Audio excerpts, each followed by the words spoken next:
Olá pessoal, tudo bem com vocês? Eu sou o professor Jefferson e esse é o programa Saberes em Casa para a EJA do Ciclo 2. Eu espero que todos estejam bem, sejam todos muito bem-vindos e muito bem-vindas, né? Estão todo mundo aí, todo mundo está se cuidando, né? Bom, hoje nós vamos falar de uma coisa muito importante para manutenção da nossa saúde, que é a nossa alimentação, né? É muito importante cuidar da nossa alimentação. Quando falamos de alimentação saudável, devemos pensar o que comemos, né? Quando comemos e como comemos, né? É essa atenção que nós devemos ter. Uma alimentação, para ser saudável e equilibrada, ela necessita de vitaminas, né? Minerais, proteínas, fibras, carboidratos para o fortalecimento do sistema imunológico, né, que é o nosso sistema de defesa aí, né, e para a prevenção de doenças, ok? A alimentação saudável, ela não significa excesso de comida, né, comer bastante, né, ou seja, comer muito, né, ou mais do que necessitamos para saciar aí a nossa fome. Pensando nos alimentos que mais consumimos no nosso dia a dia, será que é possível manter o equilíbrio e ingerirmos as vitaminas e as proteínas necessárias? É uma pergunta, né? Pense no que você come durante o dia. Pensa em tudo que você come durante o dia, na rua, enfim, quando você sai, quando você volta, quando você belisca. Pensa, será que tudo isso é saudável? Pensou aí? Pois é, né? Muitas vezes deixamos de almoçar, né, ou de fazer uma refeição por causa do tempo do trabalho, né? Ou mesmo até pela falta de variedades de alimentos, né? Então, vamos pensar nos alimentos mais básicos, tá? Que a gente consome, né?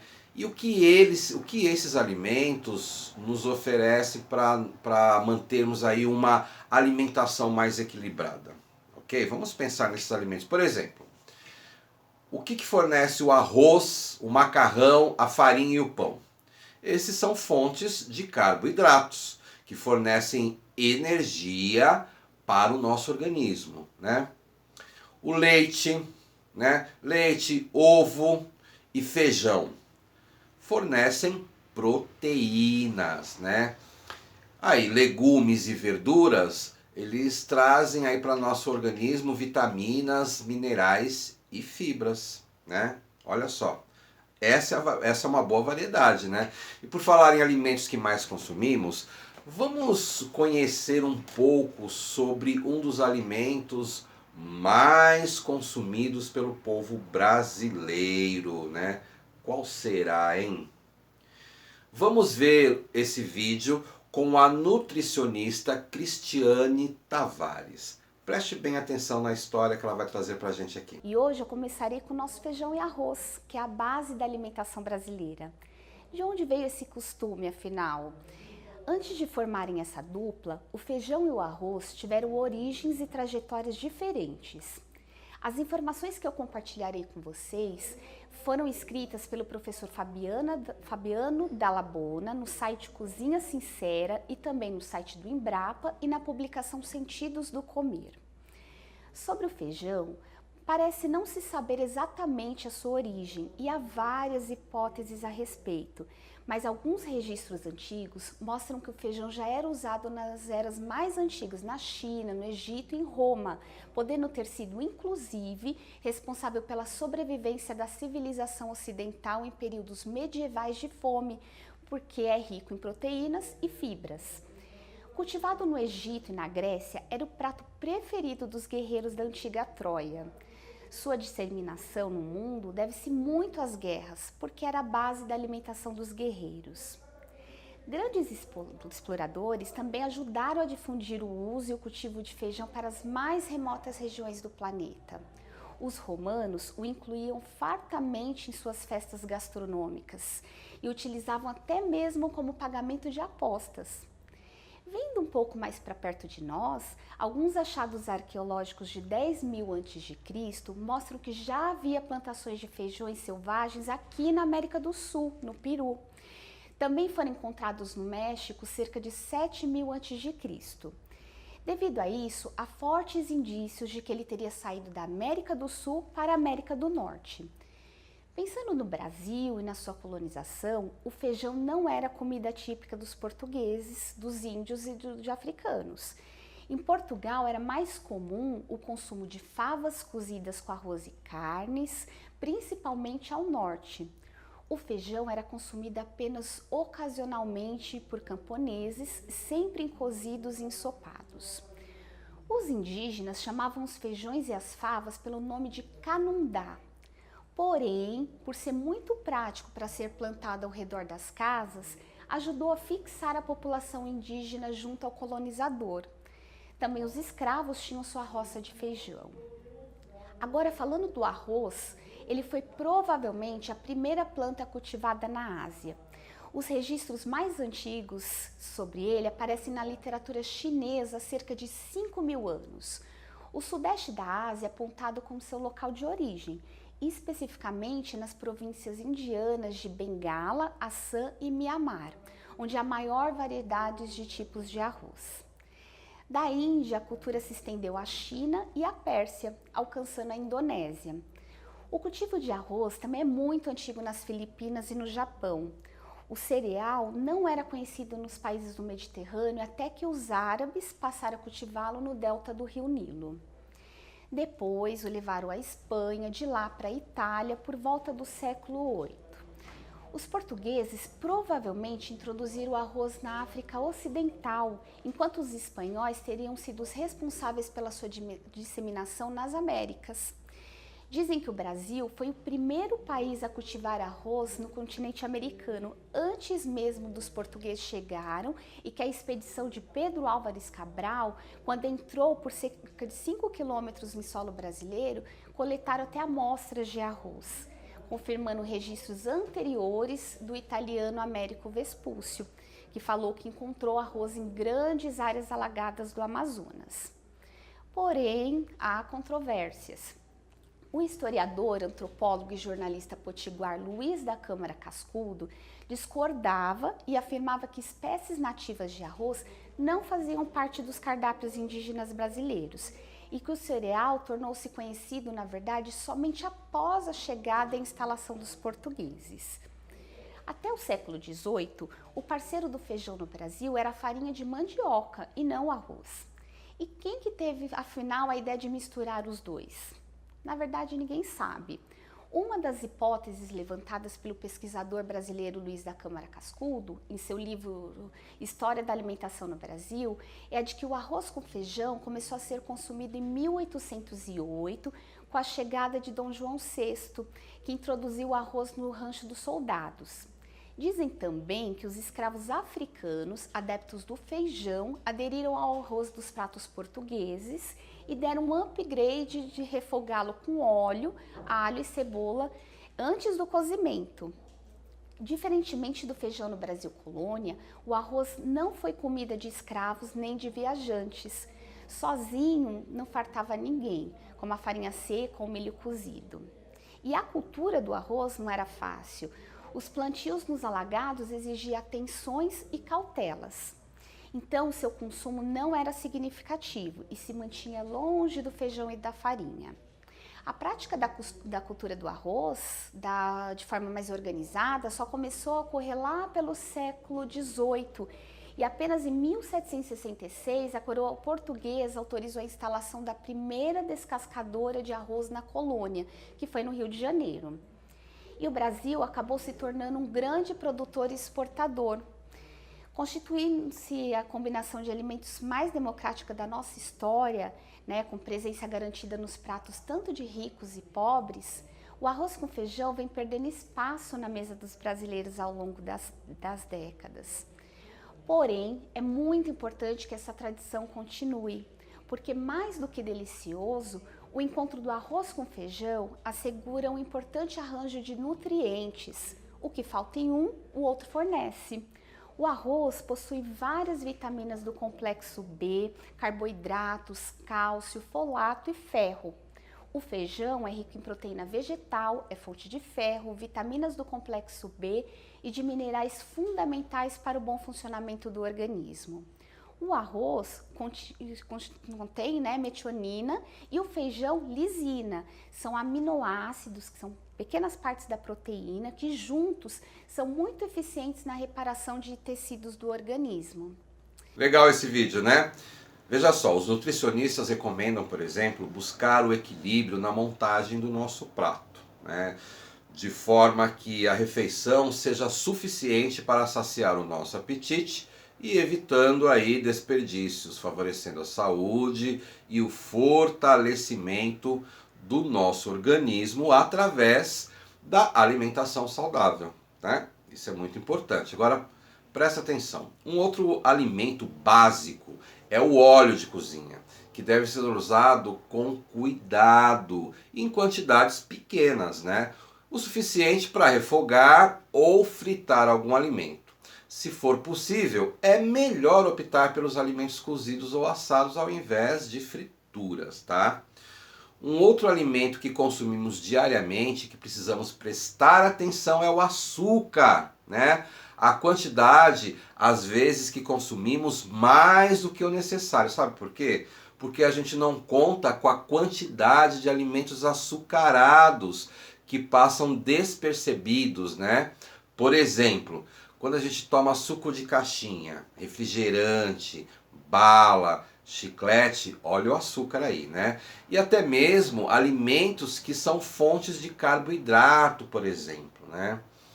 A batata, dependendo da quantidade consumida e da forma como é complementada no prato, né, durante você consome o processo digestivo, você sabe que a batata se transforma em glicose e essa glicose vira açúcar no sangue. Então a gente tem que prestar muita atenção.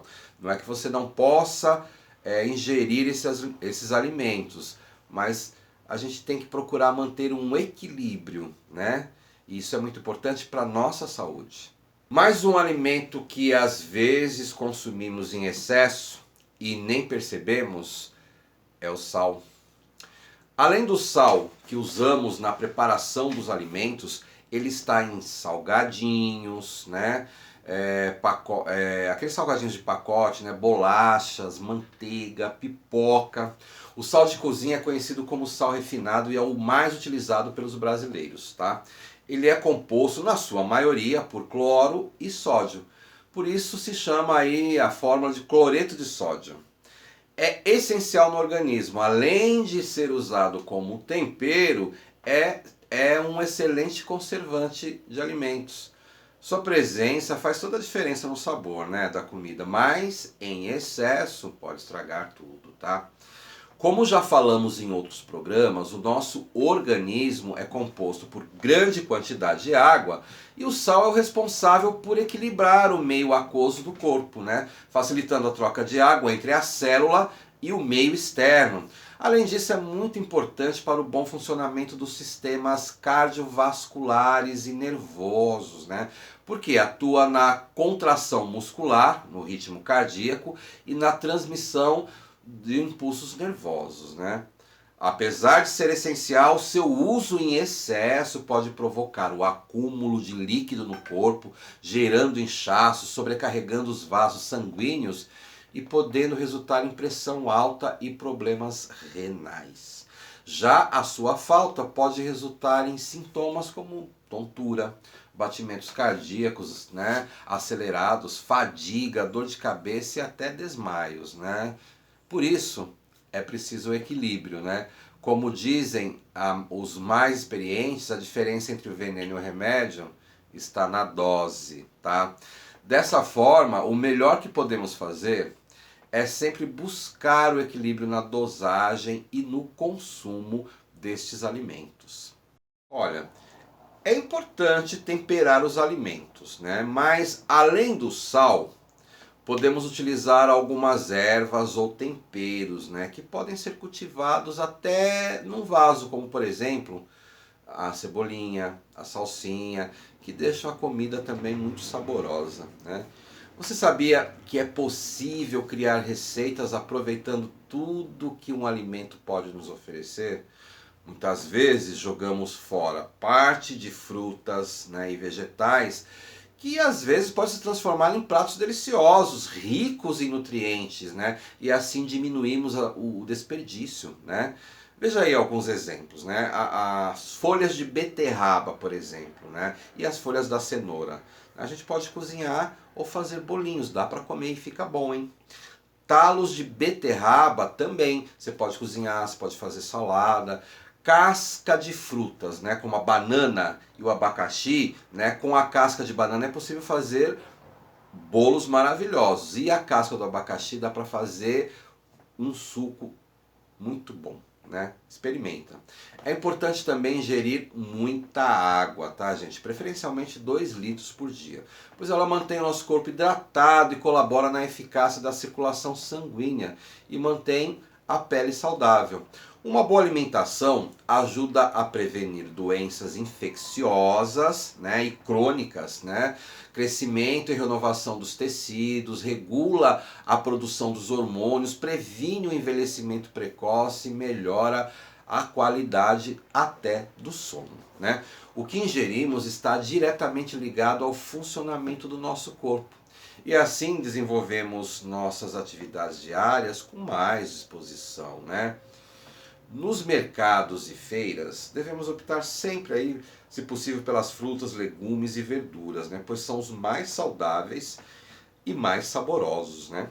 Então, falando de alimentação saudável e de saúde, né? Você já ouviu falar de distúrbio alimentar ou transtorno alimentar? Pois é. Geralmente, eles são causados por problemas de ordem emocional ou distúrbios hormonais até, né? São vários, né, os tipos de distúrbios desse modo, né? Um deles pode ser a obesidade hereditária, por exemplo, né?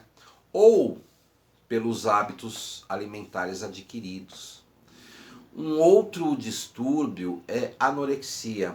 Acontece geralmente quando a pessoa deixa de comer por achar que seu corpo não está de acordo com determinados padrões impostos aí pela mídia, né?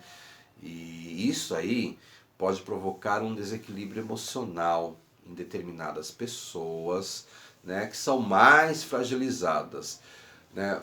E aí pode trazer grandes danos à saúde. E aí requer um tratamento com um profissional adequado, tá? Então, é importante ficar atento à alimentação, tá? Buscar sempre a possibilidade de uma alimentação mais saudável, né? E manter os cuidados com o nosso corpo, né? Os cuidados com a nossa mente para uma vida saudável, tá? Para a prevenção de doenças até. Pessoal, estamos chegando ao final do nosso programa e aí vamos refletir um pouco com a nossa proposta de atividade, tá? Vamos pensar um pouco no que conversamos hoje. Você acha que tem os devidos cuidados com a sua alimentação? O que você acha? Você conhece alguma receita feita com cascas, talos de frutas ou legumes, um reaproveitamento aí? Você conhece? Se você conhecer, anote essa receita em seu caderno ou numa folha e socialize aí em hashtag Saberes em Casa EJA, né? Ou socialize com seu professor ou com seu coordenador da sua escola e encaminhe aí para nós, né? Para a gente trazer aqui a sua opinião e a sua receita, por exemplo, de aproveitamento alimentar, ok? Gente, muito obrigado por vocês estarem conosco até agora. Até o nosso próximo programa. Fiquem bem. Até lá. Um grande abraço para vocês.